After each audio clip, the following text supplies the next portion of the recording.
Hello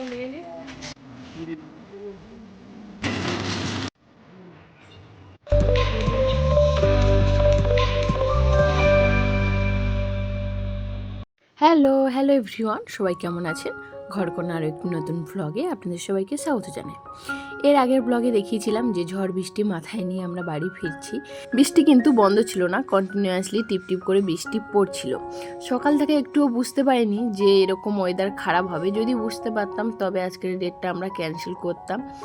রোদ ঝলমলে আকাশ, হঠাৎ করে যে এরকম ওয়েদারটা হতে পারে। হ্যাঁ, বর্ষাকাল পড়ে গেছে, এই বৃষ্টি এই রোদ, তবে আচমকা যে এইভাবে বৃষ্টি নামবে তার ছিটেফোঁটাও বুঝতে পারিনি। বৃষ্টি নামা মানে ভীষণ জোরে বৃষ্টি, আর তার সাথে মেঘও ডাকছে। তবে আমরা কয়েকজন মিলে গিয়েছিলাম আনন্দ করে যে অনেক ফটো ভিডিও শ্যুট করব। হ্যাঁ, বয়স্ক মানুষরা ছিল, তারাই কথাবার্তা বলতো আর আমরা একটু ফটো শ্যুট করতাম, কিন্তু এই বৃষ্টির কারণে কোনো কিছুই করা সম্ভব হয়নি। তারপরে বাপের বাড়িতে ফিরে আর দেরি করিনি, সাথে সাথেই আমরা বেরিয়ে পড়েছি আমাদের বাড়ির উদ্দেশ্যে। যেহেতু পরের দিন আমার ছেলে হাজবেন্ডের স্কুল অফিস ছিল, কামাই করা যেত না, কারণ আবার দুদিন পরে আমাদেরকে বাপের বাড়িতে আসতে হবে। সেই কারণে বৃষ্টি মাথায় নিয়ে বেরিয়ে পড়েছি। আর ওর বাবা যেহেতু স্কুটি এনেছে আর ও একাই স্কুটি নিয়ে বেরিয়ে গেছে, যেহেতু বৃষ্টি পড়ছে, কোথায় জল জমেছে, রাস্তা খারাপ, কিছুই জানি না, যেহেতু রাত হয়ে গেছে, তাই ট্রেনে করে আমি, ছেলে আর ভাই করে আমরা চলে যাব। এটা হচ্ছে পরের দিন সকালবেলা। ছেলেকে তো স্কুলে পাঠিয়ে দিয়েছি আর ওর বাবাও অফিসে চলে গেছে, আর এখন ওর ছুটির টাইম হয়ে গেছে, আমি ওকে আনতে যাব।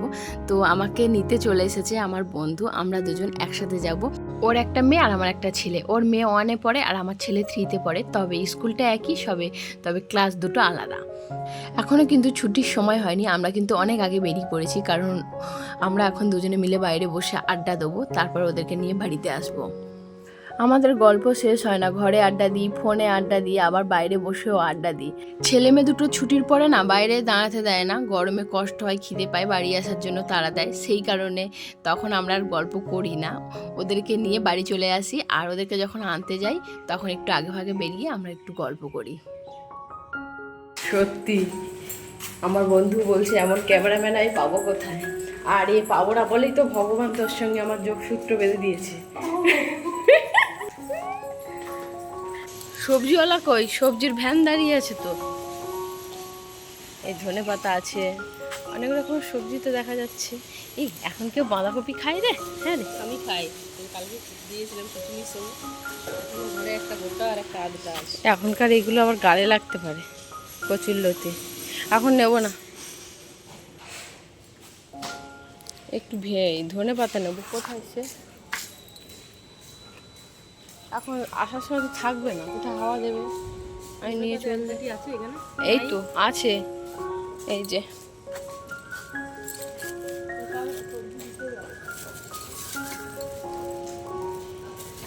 সবজি দিতে গেছে, তারা ফোন করি। আমার মতো ব্লগ করছে, আমি একাই না, আমার সঙ্গে সঙ্গপাঙ্গরা কেউ আমার সাথে জুড়ে দিয়েছি। আচ্ছা, কি কি সবজি আছে বল? কি কি সবজি নিবি বল?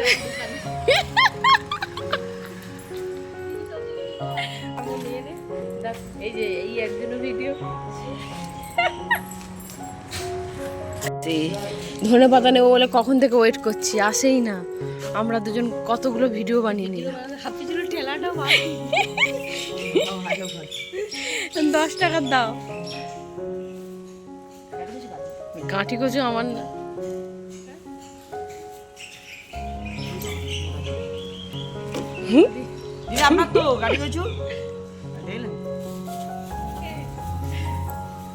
দাও।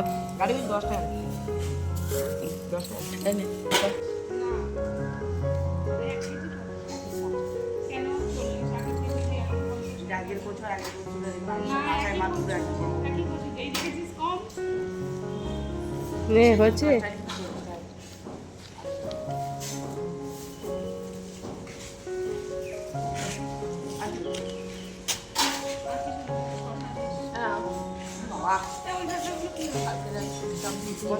কত আছে? নেই খুচরো আছে, 200 টাকা খুচরো না। ও স্যারকে বলুন, স্যার দেবে না। হ্যাঁ, আমি স্যারকে বলে দেবো 10 টাকা।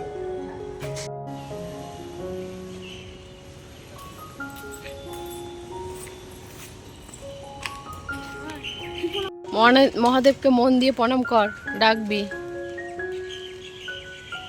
মন দিয়ে ডেকেছিস না? কখন মনে হচ্ছে মনটা। এই যা, বরটা বলেছিল স্কুটিটা গ্যারেজে ঢুকিয়ে দিতে, চাবি আনিনি। চাবিটা আনি ছুটে গিয়ে, সবাই এসে করে দিবি, আবার যেতে হবে ঘরে আনতে হবে। চাবি খুলে আনবি।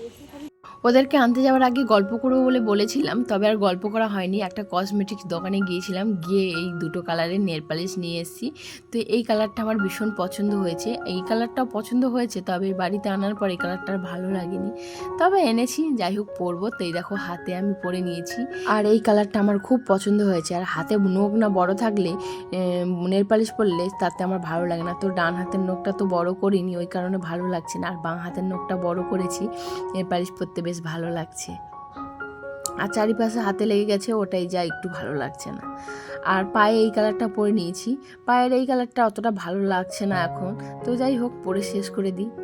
তারপরে রান্নাঘরে চলে এসেছি। রান্না তো আমি সকালে করে রেখেছিলাম, তবে এই যে মাছটা, পাঙস ট্যাংরা মাছ, যেটা আমি বাপের বাড়িতে খেয়েছিলাম, বলছিলাম মাছটা দেখিয়েছিলাম, সেই মাছ কিছুটা আমার মা পাঠিয়েছিল। ধনেপাতা ছিল না বলে তরকারিটা করতে পারিনি, তো ওই কারণে ধনেপাতাটা নিয়ে এলাম, আর এনে এখন তরকারিটা বানিয়ে ফেলেছি। আগে থেকে সব রেডি করাই ছিল, বেশিক্ষণ সময় লাগেনি। আর এই ঝিঙে পোস্তটা করেছিলাম, এখন জাস্ট একটু গরম করে নিচ্ছি। আমি না আবার গরম ভাত তরকারি ছাড়া খেতেই পারি না, যেহেতু অনেক সকালে রান্না করি, আর দুপুরবেলা যখন খাই সব ঠান্ডা হয়ে যায়। ওই কারণে দুপুরে আমি যখন খাই, তরকারি বলো ভাত বলো, আমি সব গরম করে নিই। তবে চলো, মা ছেলে দুজনে মিলে এখন খেয়ে নিই। তবে আজ এটুকুই, দেখা হবে অন্য কোনো নতুন ভিডিওর সাথে। ততক্ষণ সবাই ভালো থাকবেন, সুস্থ থাকবেন এবং সাবধানে থাকবেন। আর আজকের ব্লগটি আপনাদের কেমন লাগলো অবশ্যই আমাকে কমেন্ট করে জানাতে ভুলবেন না। তাহলে চলো আজ এটুকুই, সবাই ভালো থাকবেন, সুস্থ থাকবেন, সাবধানে থাকবেন।